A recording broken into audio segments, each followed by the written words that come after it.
Vale. Buenas tardes a todos. Comenzamos la grabación de la cuarta tutoría de nociones jurídicas básicas. He dejado las tutorías este año, como novedad, las he dejado en abierto para los alumnos de la UNED, porque ha habido alguna persona que me ha pedido que había visto una primera tutoría mía que había dejado en abierto y que si por favor las podía dejar en abierto, cómo podía acceder. Como la única manera de acceder es pertenecer a la asignatura del grupo de la grabación, lo que he hecho ha sido dejarla en abierto, ¿vale? Para que, como yo creo que la información tiene que ser una información que esté disponible, al fin y al cabo yo no doy la asignatura, lo importante es el libro, porque yo puedo cometer algún error y porque en el examen lo que os van a examinar es de este libro, ¿vale? Yo lo que intento es, pues de una manera más sencilla posible, acercaros los conceptos de derecho que vais a tener que asimilar para estudiar esta asignatura, ¿vale? A veces me gusta explicarlo de manera muy sencilla, muchas veces, porque yo creo que es lo mejor. Tenemos poco tiempo. Para estudiar Derecho tenéis el libro y luego tenéis Internet. Hay un montón de base jurídica de información, a través de Internet. Cualquier duda que tengáis la podéis resolver. O sea que yo creo que en una época en la que estamos con tanta información en la mano, lo más importante que podemos hacer como tutores es intentaros explicar de la manera más sencilla posible los conceptos básicos que necesitáis asimilar en Derecho, ya no solo para esta asignatura, sino también lo que vayamos viendo, pues para si vais a iniciar una carrera jurídica, pues que os pueda servir un poco, ¿no? Cuando ya tengáis más conocimientos, diré importante, ¿vale? Dicho esto, bueno, el otro día nos quedamos en la tercera parte del Imperio Romano. Estamos en una parte ya de decadencia del Imperio.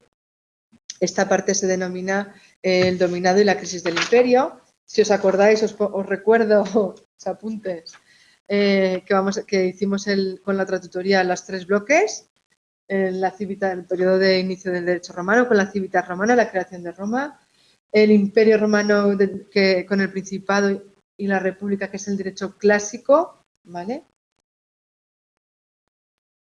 Es el proceso de mayor excelencia del derecho romano y ahora mismo nos encontramos en la fase de decadencia del Imperio Romano, el periodo que se denomina el dominado, ¿vale? Políticamente nos encontramos en una crisis económica por las guerras y las conquistas en las que estaba sumido el Imperio Romano. Además, había una gran crisis moral y religiosa.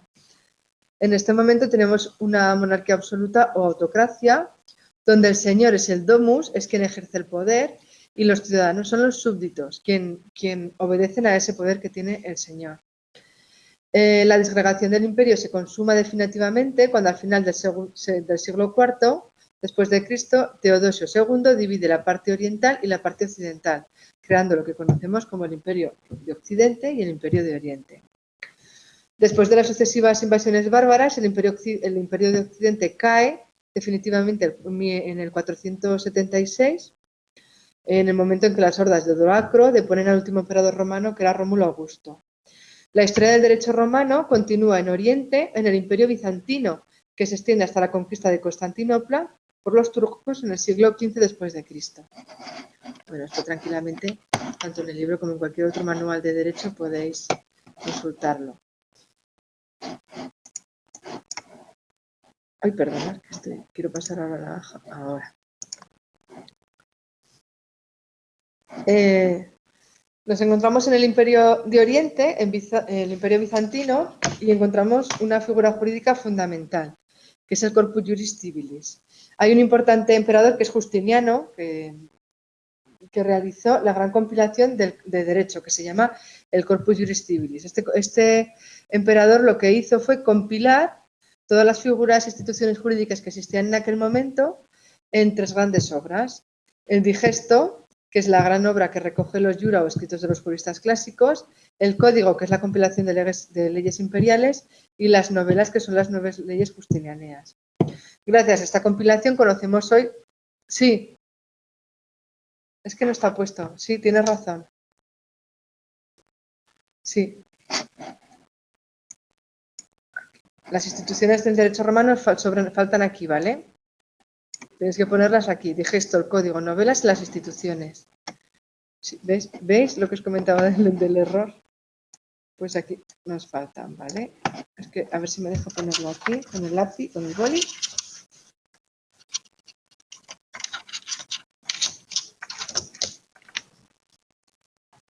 Os lo pongo aquí.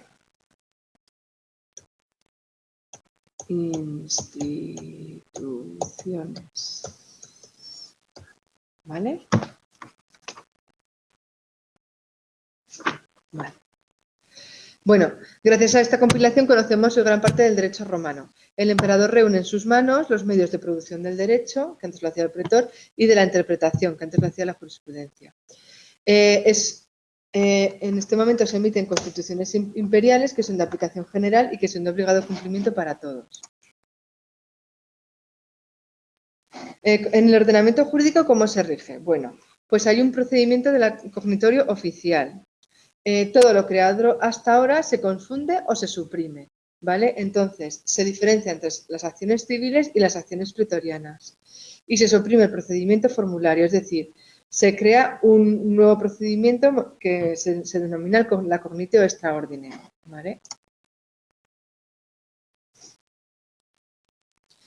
Lo importante que tenéis que saber es que se confunden los conceptos jurídicos que tenían un fundamento procesal, se confunde qué es la propiedad con la posesión y la prescripción con la usucapión, ¿vale?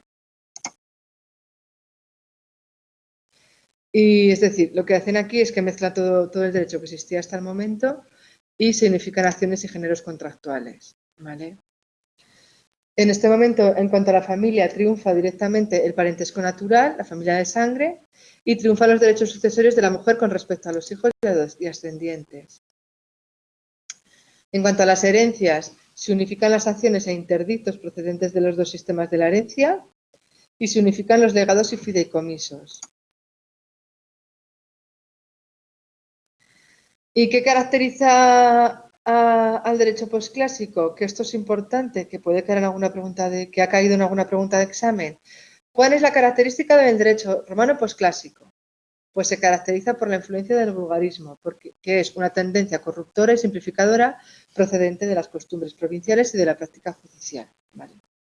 Esto lo que hacen es que ya no hay un procedimiento como antes establecido con las leyes, siguiendo unos procesos establecidos, sino que ahora ya está todo mezclado, para que nos entendamos, ¿vale?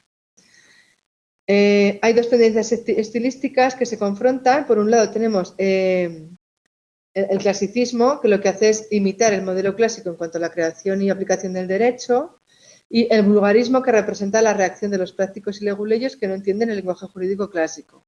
Es decir, aparecen nuevos intérpretes jurídicos que no reconocen o no entienden ese lenguaje jurídico que se había creado en el derecho clásico, creando las grandes instituciones de los contratos, la compraventa, el arrendamiento, por ejemplo, los derechos de propiedad, de posesión, y lo que hacen es crear su propio derecho y mezclan todos los conceptos. Hay un contraste de derechos entre lo que es oficial y lo que es la práctica jurídica.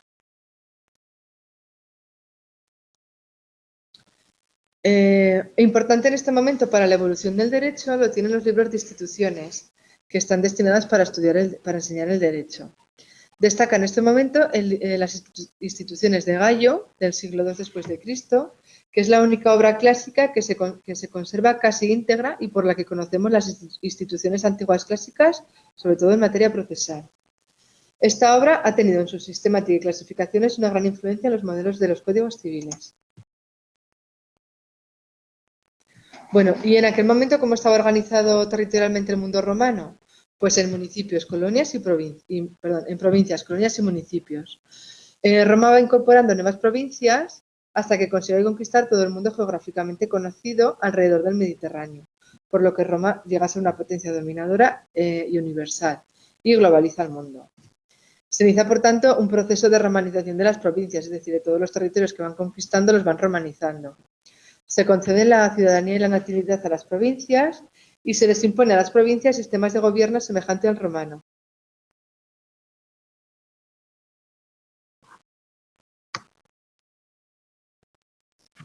Perdón.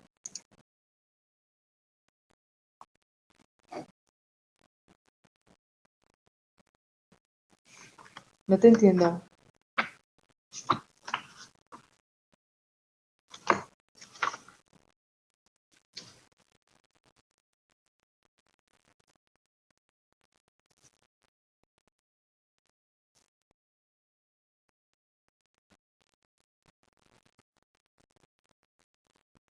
Sí.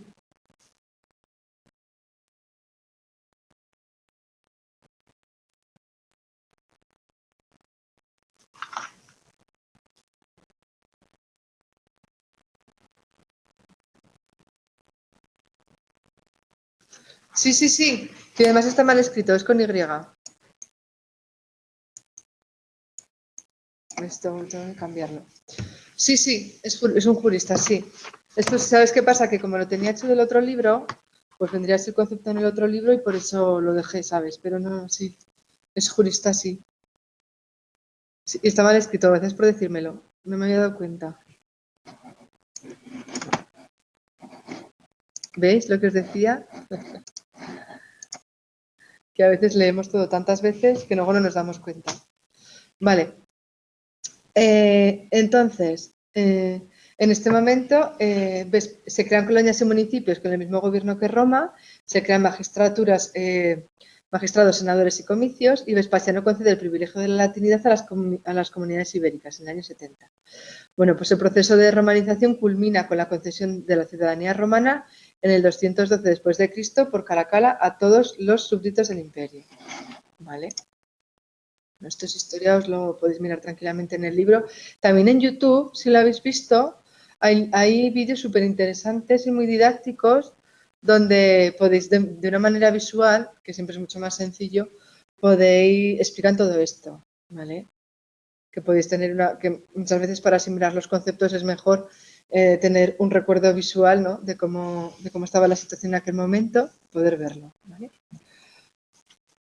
Bueno, hasta aquí el derecho romano y el libro ya pasamos a el derecho medieval, ¿de acuerdo?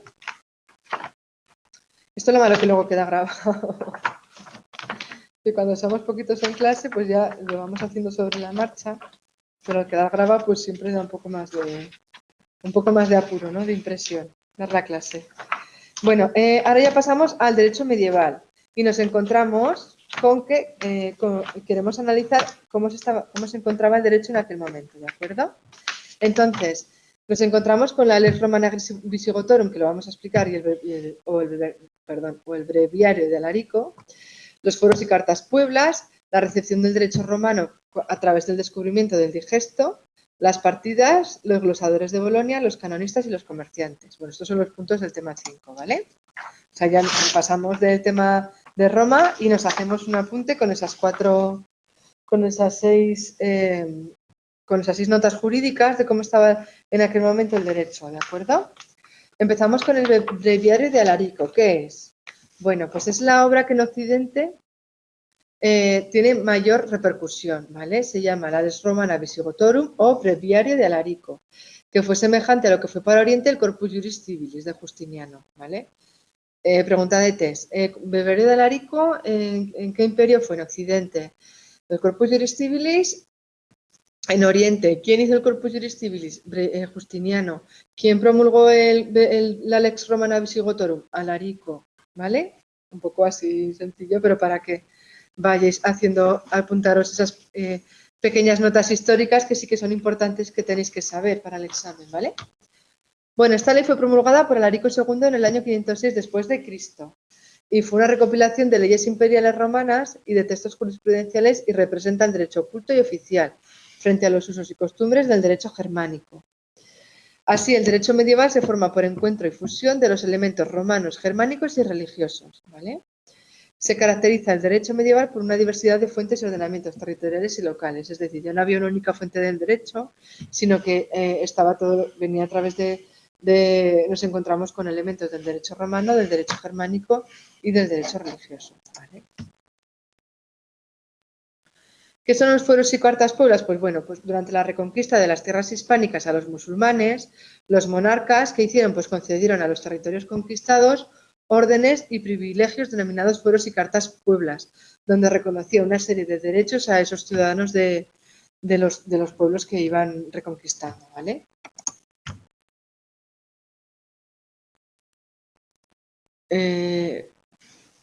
Pasamos al recepcionis del derecho romano con el descubrimiento del digesto, que fue cuando en el siglo XII en Bolonia se redescubre el digesto, o Pandectas del Corpus Juris Civilis.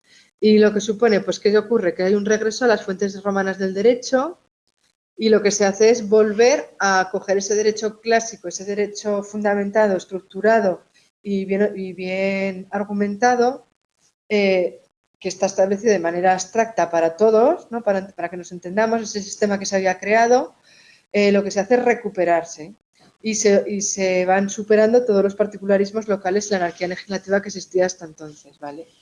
Sino lo que se intentó es hacer una sistematización del derecho.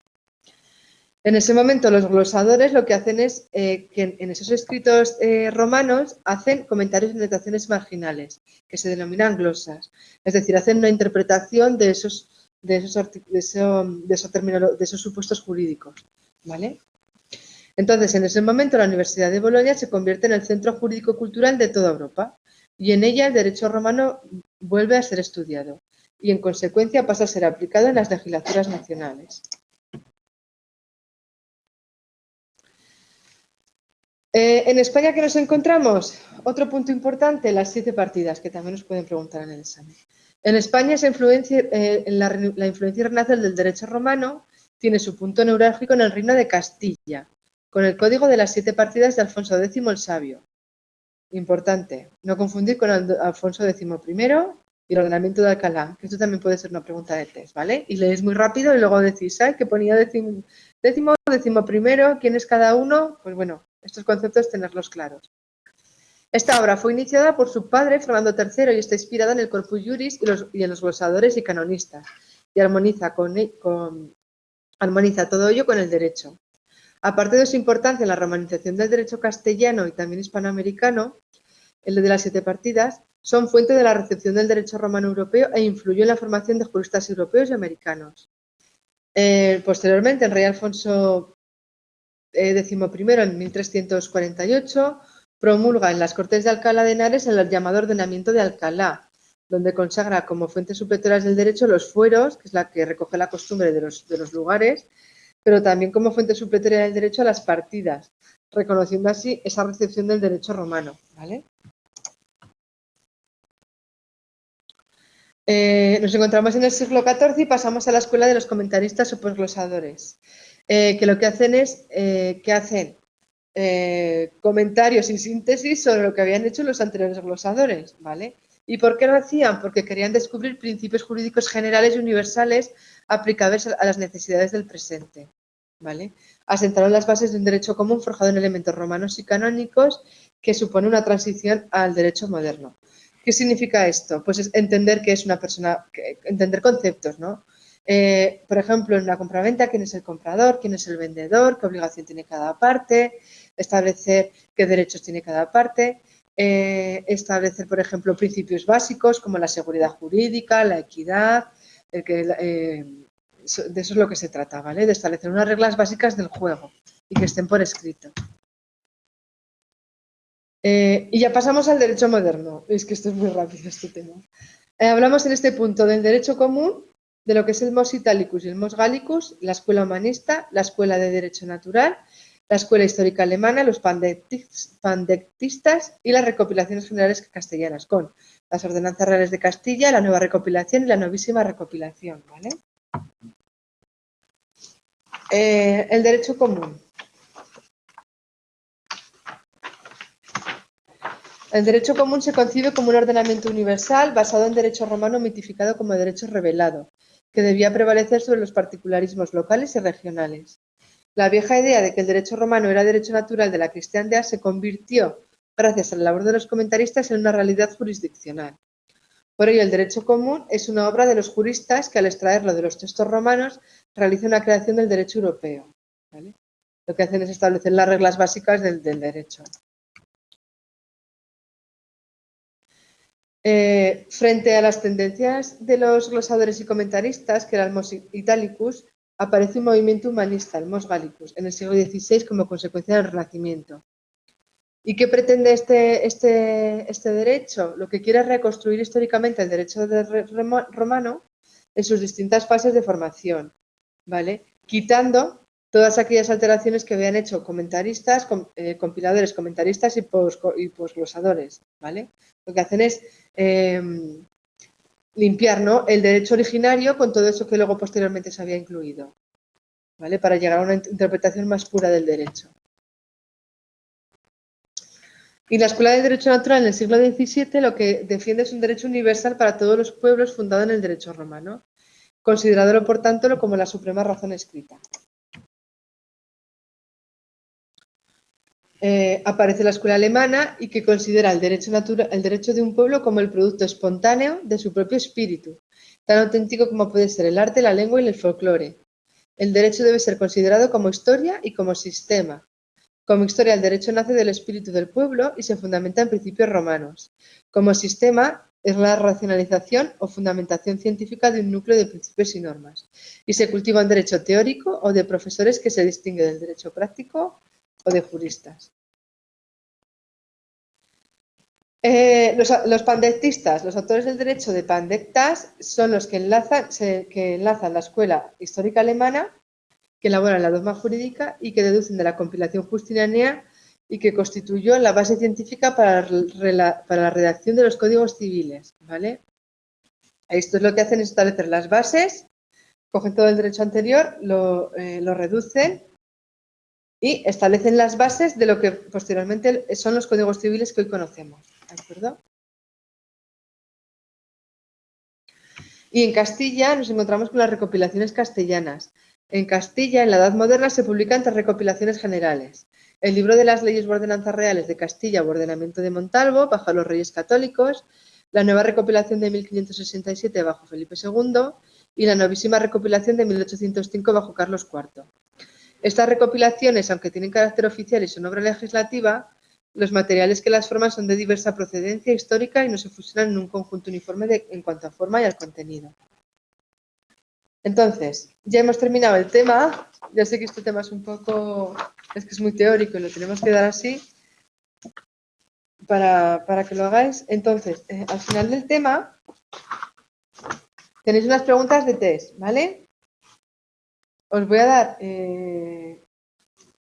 aquí. Os voy a dar 10 minutos y las hacemos. ¿Os parece?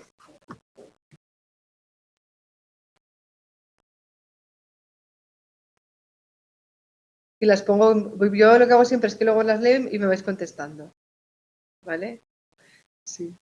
Venga, que así Francisco las puede. Vale. Perfecto. Son y 17.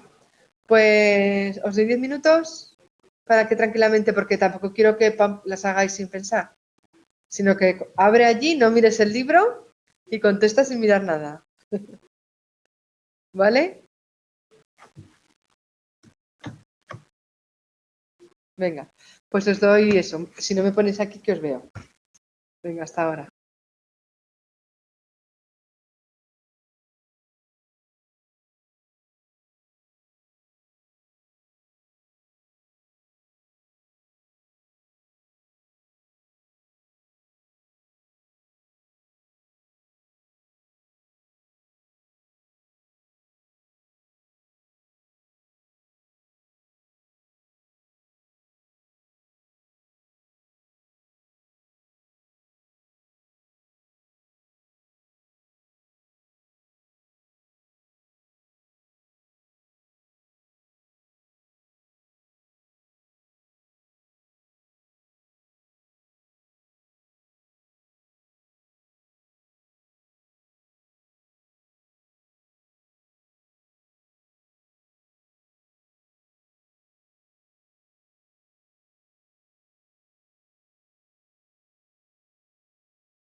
Hola, ¿qué tal?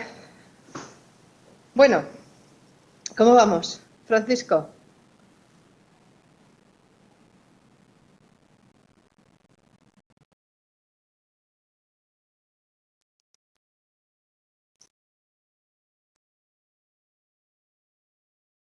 más o menos. Bueno, que sepáis que estos ejercicios, los profesores, el equipo docente los pone y así lo establece en el foro, que son para que el alumno lo razone, ¿vale? No se trata de que lo hagáis y ya está, bueno, que lo vamos a hacer, pero que hay preguntas que pueden dar lugar a más de una interpretación y sois vosotros los que tenéis que llegar a esa solución, ¿vale?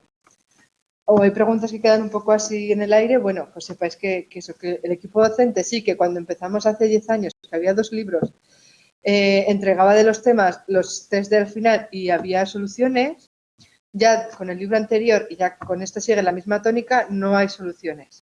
Entonces siempre dice que es un poco para que el alumno, dicen que es un poco para que vosotros tengáis esa capacidad de reflexión, ¿vale? Entonces, es por esa vez. Bueno, comenzamos. ¿Os parece? Venga, pregunta primera. En la historia de los derechos antiguos ocupa una posición preeminente A, el derecho griego, B, el derecho romano o C, el derecho asirio babilónico.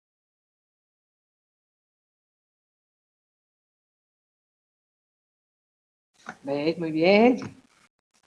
En la época de expansión imperial, el jus civilis estaba influido por el jus gentium. B, el jus civilis se funde con el jus honorarium. O C, el jus civilis solo se aplica en Roma.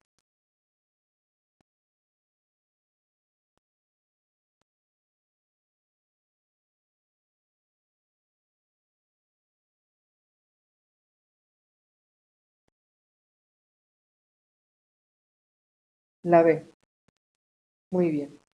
3. Con la caída definitiva del Imperio Romano de Occidente, en el año 476 después de Cristo, A. Desaparece el derecho romano. B. El Imperio Romano continúa en Bizancio. O C. El derecho romano se sustituye por el derecho germánico.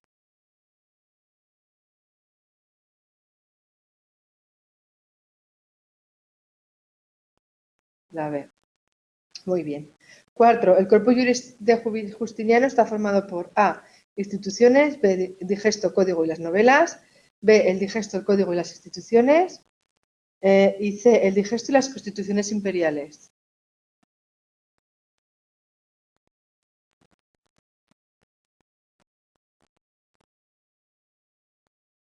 Muy bien.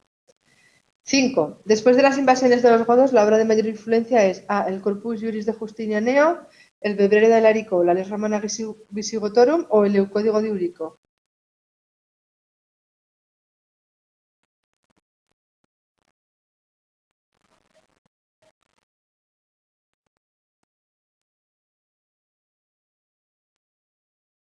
Muy bien. B. En derecho medieval se caracteriza por A. Diversidad de fuentes y ordenamientos territoriales y locales. B. El monopolio del derecho germánico. O C. La influencia del derecho bizantino. Perdón.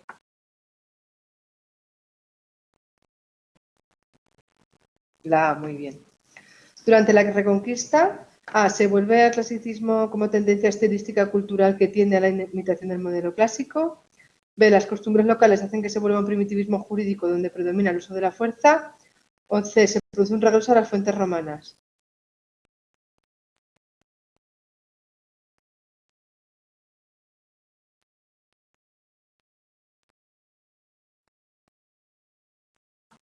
En esta, como que tengo yo la duda todavía. A ver.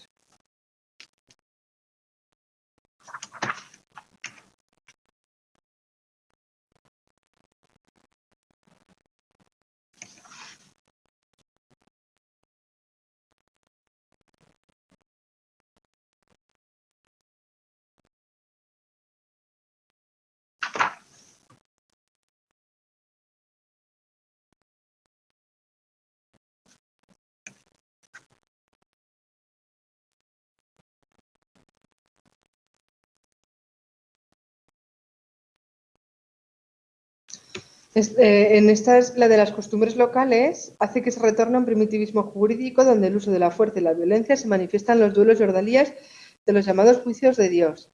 Página 29, tercer párrafo, bueno, punto quinto, segundo párrafo, ¿vale? Yo siempre cuando tenemos ya las dudas, vamos siempre al libro y buscamos en qué párrafo lo pone. Porque es la mejor manera de situarnos en qué punto estamos y la teoría, ¿vale? Así que apuntároslo.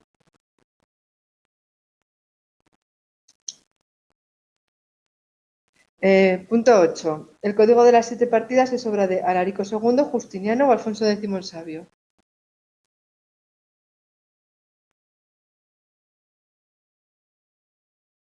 Muy bien. Y aquí poneros el Librero de Alarico, el Corpus Juris Civilis y saber esto hacerlo. Y Alfonso X, el ordenamiento de Alcalá. Así de una pregunta podéis sacar un montón, ¿vale? De conceptos del tema. El dolo es A. No observar la diligencia debida. B. Actuar con la intención de causar daño. O C. Cometer un delito.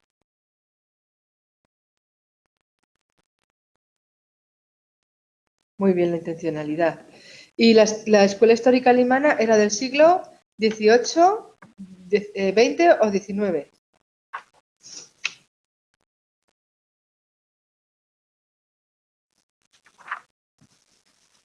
El XIX, muy bien.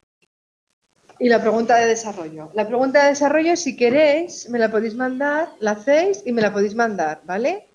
Por correo electrónico lo escaneáis y lo puedo mirar. Y os la puedo valorar y os mando la valoración a vuestro correo, no lo hago pública, ¿eh? Todo lo que me mandéis a través de correo electrónico queda entre el alumno que me lo mande y yo la nota y todo y la corrección. Simplemente esto lo hacemos en común porque yo no, si no hay nadie en clase, no los corrijo, porque simplemente se trata de que vosotros reflexionéis con estos ejercicios y ante la duda, cuando hay dudas de varios, vamos a buscar el libro y os digo dónde está y veis dónde aparece la duda que tenéis, ¿vale? Y lo mismo, yo os aconsejaría eso, que os marcaréis en el libro los puntos importantes, todo lo que también consideréis importante y que os pongáis apoyo a través de, eso es lo que os digo, con YouTube, para conocer la historia del derecho, hay documentales súper chulos que creo que os ayudarán mucho en este primer tema, ¿vale? Y luego ya con esto ya hemos terminado el tema 1, que es el tema más complicado cuando empezamos a estudiar derecho esta asignatura. Los otros son mucho más, por lo menos yo intento que sean mucho más, que den más opción, ¿vale? A poder hacer ejercicios, a poder poner los casos prácticos, ¿vale? El próximo día vamos a hablar de qué es un jurista y qué es el derecho, ¿vale? Y hablaremos del derecho juristas prácticos, que es un sistema abierto del derecho, un sistema cerrado, el derecho privado europeo y la aplicación jurisprudencial de los principios del derecho romano, ¿vale? Entonces eso, el próximo día tranquilamente nos metemos en el tema 2 y yo creo que el tema 2 creo que me daba tiempo a darlo en un día y así podemos hacer ejercicios al finalizar el tema, ¿vale? Porque con este tema sí que nos hemos alargado un poco. Entonces ya el tema 2 sí que me voy a apuntar para darlo todo el mismo día y así vamos adelantando y estéis más tranquilos, ¿vale? Me lo voy a apuntar aquí. Terminado tema 1. Próximo día, todo el tema 2. Vale. Y nada, y por mi parte, nada más. Si tenéis cualquier duda, una vez que estudiéis los temas, podéis mandarme correo electrónico para ayudaros, ¿vale? Y sí, me lo podéis mandar cuando queráis, ¿vale? Yo normalmente suelo me llega el correo y lo suelo mirar, ¿vale? Entonces, si puedo en ese momento los imprimo y los corrijo y si no, pues cuando tengo disposición de poder hacerlo, lo hago. Sí, me lo podéis mandar. Además, me gustaría que lo hicierais como ya pone en el examen, una carilla de folio, espacio tasado, todo limpio, como si fuera el examen, ¿vale? Y así también eso os ayudará a que vayáis cogiendo facilidad a la hora de redactar jurídicamente, que es importante en derecho. Y por mi parte nada más, que perdonar los errores, que como no os veo, pues claro, en una clase siempre cuando es presencial es más de tú a tú, es más fácil interactuar y eso. Pero bueno, yo os digo como siempre, el libro es lo que tenéis que examinaros. Si hay alguna contradicción, como por ejemplo que hemos visto hoy, o alguna cosa que falta porque al pasar el PowerPoint o la corrección no ha quedado bien, pues me lo decís, ¿vale? Y lo cambiamos en el momento y luego, pues si estudiando os dais cuenta, siempre prevalece más el libro, ¿vale? Siempre ante la duda es el libro. Porque además lo han cambiado, había algún tema que no estaba muy claro y han quitado, así que este año es el libro nuevo y tenemos todo nuevo para poder empezar. Por mi parte nada más, espero poder publicarlo mañana y si no el viernes, porque suelo publicar los viernes, pero eso, os mandaré como siempre, me gusta mandaros al correo electrónico y los dejaré también en abierto por si hay alguna persona interesada en poder verlos. Por mi parte nada más, un saludo a Montserrat y Francisco y hasta el próximo día. Y a los que me habéis en diferido, que sé que sois muchos. Adiós.